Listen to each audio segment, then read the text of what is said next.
Well, good morning everyone. Hope everyone's staying healthy and warm during this cold winter and cold month of February. And if you're new to my channel, thanks for tuning in. Please check the subscribe button and bell notification. And if you're one of my subscribers, how are y'all doing? And welcome to all of you. I'm the creator, Michael Howe, of the Maniacal S10 channel. So welcome to my channel, Maniacal S10 Garage and Shop. If you can't see my breath, it's a bit cool out here in the shop. Thought I'd put on some extra gear, as you can see, before I get my welding helmet hair going on here shortly, and show you how to make a motor or engine crank stand, just out of some stuff I've had sitting around in the shop or the garage over a while and want to put together to make a crank stand to do work on a crank if you need to, or just to store it, because it's the best place to store a crank is in the block. If you don't have spare blocks laying around, which I don't, I will put this crank back into my project 414 for the S10. That's the best place to keep it. But if you don't want to keep it there or prefer to store it, never store a crank laying down. Over time, years, I've never witnessed this other than after being done and told by the best of the business decades ago, 70s, early 80s, that if you lay a crank down, they will bend slightly. Not good. So we store them standing up, and I'll show you my process of doing this. And depending how bad the crank bends, whether it can be used or not. So let's get started, and here we go. We'll turn the phone around and start recording what I want to do intermittently, because I'm doing this, of course, one-handed. So hope everyone's staying safe, staying healthy, and warm. So here we go. It's basic stuff from flea market that I've bought. Some I have bought, some I haven't. So this is what's left of a bicycle rack I bought at Treasure Isle. 15 bucks, not bad, all steel. I used part of this, and some of you may recognize, some of you may not. This is a railroad tie plate. Found it along the railroad, picked it up, thought, well, I'll be able to use it for something someday. So this is the base for where excuse me, that I got started making my crank stand, because I'm going to do some work making the base for the crank out of a warped rotor off my '08 Pontiac G6. Check your scrap pile for something of this nature and see if it'll work. Just so happens that the hub circle piece right here, let me get this drill bit, this area right here fits perfect to my big block crank, and it's a 366 to a 427. This will fit. 454 may fit, don't have the crank to prove it.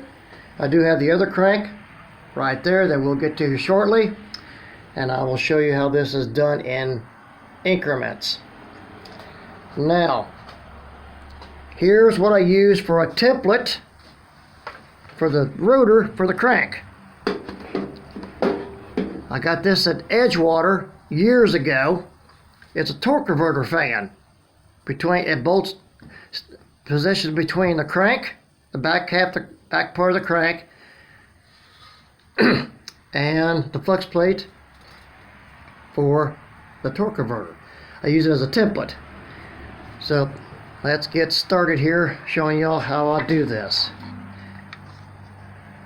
Now, for part of the bicycle rack, I cut off, let me get my tape measure going here.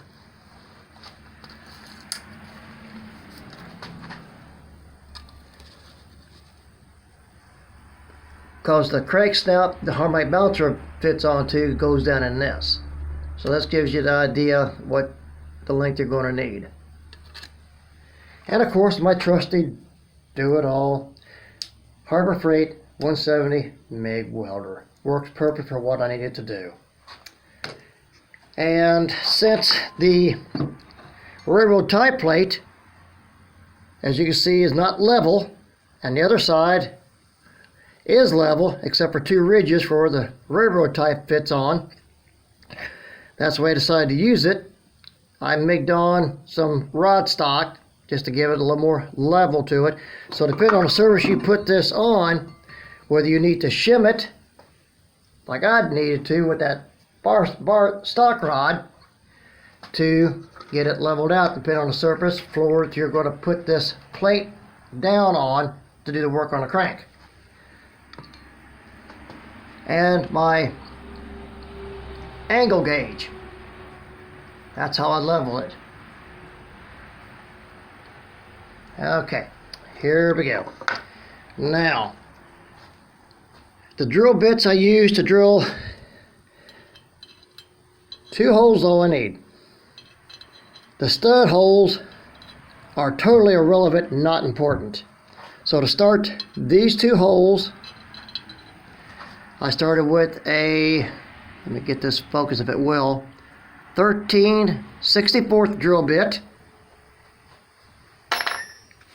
and a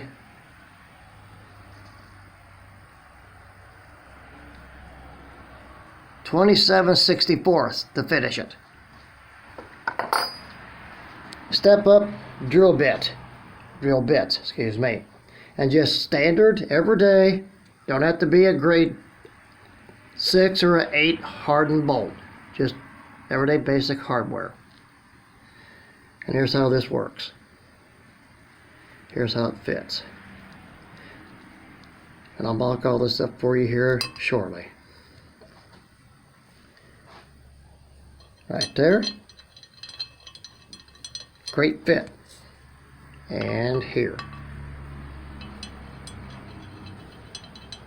Like so. Okay. 2 bolts all you need. Don't need a washers, but just basic hardware. And there you are. Okay.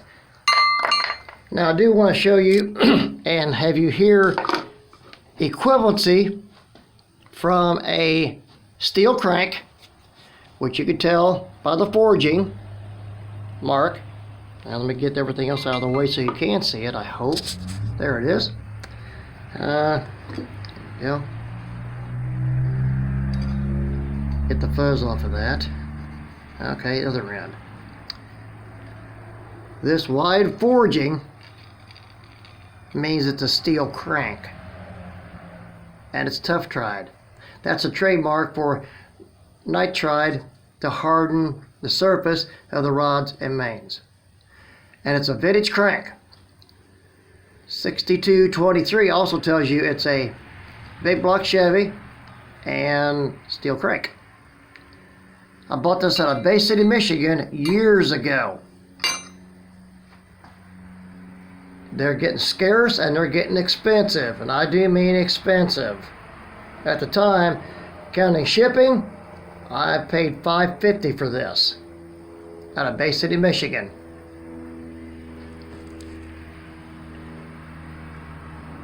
Terry Rosebush, Bay City, Michigan, speed shop up there. I found it on eBay. I bought it. Had to get some work done to it, but overall it was great, and this has also been balanced out. Yes, indeed, a fine piece of crank craftsmanship right there. Now, onward. Here's how we're doing this. This here's for the ground so I can do the tack welding for the hardware to this rotor, which came off my 08 G6 GT. So check your rotors if you got them or whatever you're going to use, that you hopefully already have a hole for the crank. You don't have to worry about making that. That's a big hole that I cannot make except for my plasma cutter, and to get that to work right. That would be a skillful job, which I could have done if necessary, but I didn't have to. Yay. So 08 for sure, and a year or two up and down will work probably. This rotor does fit other vehicles. And check in your scrap pile what you may have to use, and hopefully, like I said, have that hole already there big enough to use. Okay, here we go. And that C-clamp is for the ground so I can do my tack welding with the hardware. So here we go. Oh, by the way, here's what a steel crank sounds like. Cast iron crank, this is what a cast crank will sound like. I'm using a vise, I don't have a cast crank, but this will be close enough. Hear your difference? Now let's try the rotor. That was better. Do the rotor. Cast crank sound of a rotor. Hear that piercing sound? Steel. Cast. Just to make, imagine this being a cast crank. And there you are. Okay, now we're going to go to the floor with my stand. Base plate. Right there like so. That's all it takes. And the crank snout right there fits in that. So give me a second and I'll get this set up. Okay, excuse me, I'm back. And it fits and stands perfectly. I couldn't want it to be any better. Couldn't be any better if it was done by a professional at this. Love it. Okay, here's how all this got started. Now, for the template, which is this, I'll show you how that fits. It's like so. That's actually how it would look if I was going to use that. I decided not to. I used an external train cooler instead. But stainless is good. I can use it for a template too, so it still works out all great. Swap meet at Edgewater, Cleves, Ohio. That's where I got that torque converter fan at. Okay, now take off my ground for now. That right there. Turn this over. Ta-da! There we are.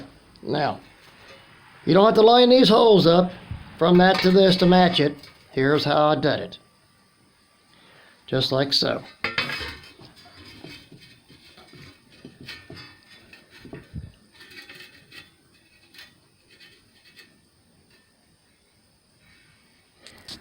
The stud holes to the holes for the flex plate bolts don't have to line up, won't need to line up, and won't. I'm only doing this to line up for the crank. And lo and behold, the hole is perfect. The rotor to the torque converter fan. Perfect. Couldn't ask for it to be any better. And I took a center punch, made my 2 divots in the hole to there and to here. Perfect setup. Took it off and there we are. And from this angle I drilled it with my bench top drill press. Worked great. And then from that point, here we go to this. I'll come and set the camera down, because if I drop this to the crank, I'm in a whole lot of trouble. So give me a second. Okay, I'm back. Now, that's the mock-up. Now the base plate to the floor don't stay on it. But you want the rotor on the crank, just like you have it on a car. All smooth surface, or flat surface, is to the floor or to the top. And with the hardware, and don't wiggle too much or it won't stay standing up. Just be careful.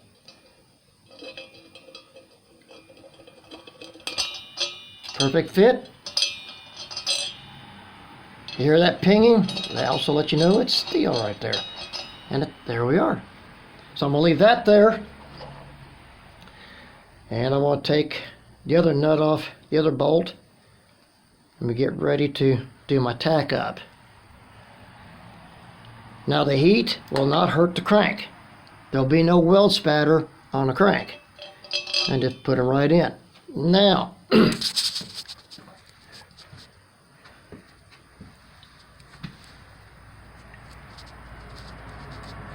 see.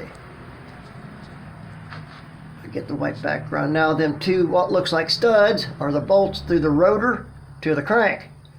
Nothing's getting hurt. The crank's not getting hurt. Nothing being hurt. Perfect fit to the nuts. No fabrication, altercation, tweaking. Nothing needs to be done. Perfect. Yes, indeed. So now, I'm going to get ready to tack this up, and I'll show you when I'm done what I've got done. Okay? Give me a sec. Okay. The old trusty MIG is fired up. Almost ready. I do want to bring this to your attention that if you got to do any major work to a crankshaft, you'll need to take your base plate and get it to where it's going to be a lot more stable, because the crank's got some room in that collar to move around in, so you don't start to wind up doing this and it fall over with you or on you, hurt you, or damage the crank. You may want to shim it some if necessary, or put some stabilizer pieces around this base plate so it gives it more stability, more than what I need to use it for. This works good for me, so use your judgment what you would need to do. So I'm gonna get ready to tack it, and oh, before I forget, on the two studs you saw earlier, I put nuts on them to hold them bolts in place, because this doesn't have a whole lot of clearance to it. But as you can see, like I said, it's an absolute perfect fit. It's not a press fit either. That's also a plus. So give me a second, be right back. Okay, I'm back. Tacked and welded, and here we are. As you can see, nothing's attached to the crank. You can hear it jiggle. You can see it lift. We got to be straight up, down to do this. Now I'm going to take this apart and set it to where I want it, and I'll be right back. Okay, here's the bait. Here's the back end crank base plate. Nothing else will be added to the studs. I'm just going to set the crank down. I'm going to put this rotor on the floor, because a 65-pound crank's not so easy to lift up when I'm already that high on the bench off the floor to do this. I don't have a lifting system to do that with, so on the floor it goes, and we'll see how it looks from there. Here we go. Give me a sec. Okay, everyone, I'm back, and it is done. Super nice job. Now where that crank snout collar on my base plate is right there. This surface right here rides on the crank snout right here where the bouncer would fit up to, so it's not going to hurt anything. This gets a little nick or scratch in the snout here, a little bit of emery cloth, even though it's steel crank. There's no bearing here. It's not going to hurt it. You don't want it scratched or nicked, but if it does get it, there's no major problem. Sand off a little bit, you've got it, but it's not going to do it. Size of crank snout is tougher than that collar by far. So there you have it, and a lot of good stability all the way around. Unless you really smack into it or just want to push it over, it's going to be there, and you don't have to worry about it bending. But the best place, like I said, is bolted into or laying in the main saddles in the block, and use that. I just prefer doing it this way because I want to, and I want to do a video on this. Eventually I'll put it back in the block to be doing it, but that's the best place to keep it. So on that note, that's all for now. So turn the phone back around. Hope you can see me again. Hopefully this focuses and you see me. So peace out, be safe, stay warm, keep those wrenches turning. I'll be back Hopefully when it warms up a bit and get out the shop and come up with some more videos for y'all. So if you want to see something I can do it, leave the comment in the box below, comment box. Let me know. Keep in touch. Let me know how y'all are doing. And the shop, Michael S10, the creator, saying peace out, stay safe, stay warm. Have a great one, y'all. Thanks a lot. Thanks to all my subscribers. Bye.